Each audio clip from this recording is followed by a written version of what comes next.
You know, Christmas is right around the corner, and today we're going to talk about the little Christmas records the Beatles made. These were little Flexi discs that were mailed to members of the Beatles fan clubs in the UK and United States. Yes, they're fascinating artifacts, and although very few of those discs have survived, you can listen to all of those recordings online for free. Yes. And for our listeners, just Google Internet Archive Beatles.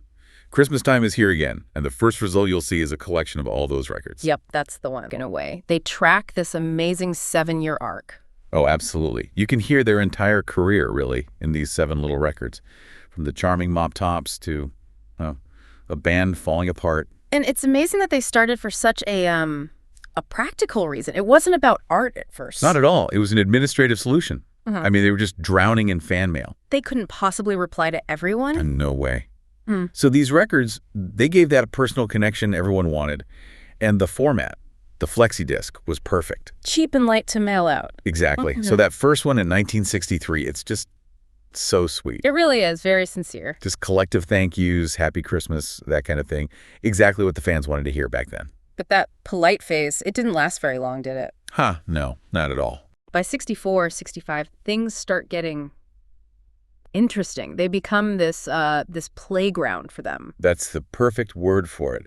A playground for experimentation, for humor that they could never get away with on a commercial single. You're doing skits, comedy bits. All sorts of weird sound effects. I mean, because they weren't selling them, there was no pressure. They could just mess around. Which all leads up to 1967, peak weirdness. Right at the time of Sgt. Pepper. Ah. And it shows. This is the record with the actual original song, Christmas Time, is here again. Yes, and that song is just, it's a trip. It's this droning, hypnotic, almost psychedelic chant. So strange. It's really reflecting everything they were absorbing at that moment. It was so out there that it was never properly released for decades.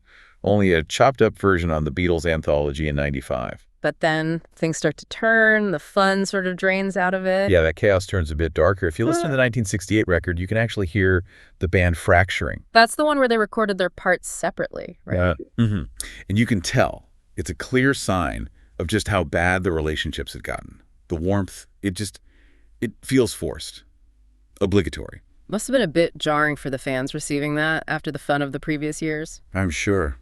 And then the final one from 1969. It's honestly a sad listen. Just completely fragmented. It's chaotic. It feels assembled, not created. You're hearing a band breaking up in real time right before they actually did the following year. So what's amazing is that these things were they were meant to be throwaways, low-stakes items and never meant for this kind of analysis. Exactly. But because of that, because they were so informal, they capture this raw honesty about their journey. Something the polished albums, for all their genius, maybe can't show in the same way. It's their humanity. Right. And you have to remember, these recordings were exclusive for more than 50 years.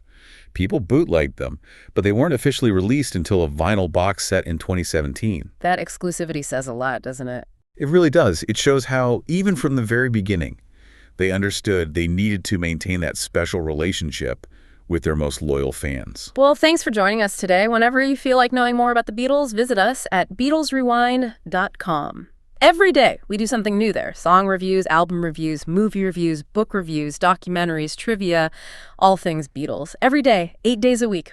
You can find us on the website, BeatlesRewind.com. You can subscribe on Spotify, Apple Podcasts, YouTube, Amazon Podcasts, practically anywhere on the intertubes. The Beatles, all day, every day. Cass will do it again tomorrow. That's true. Happy Christmas. Until next time, when you listen.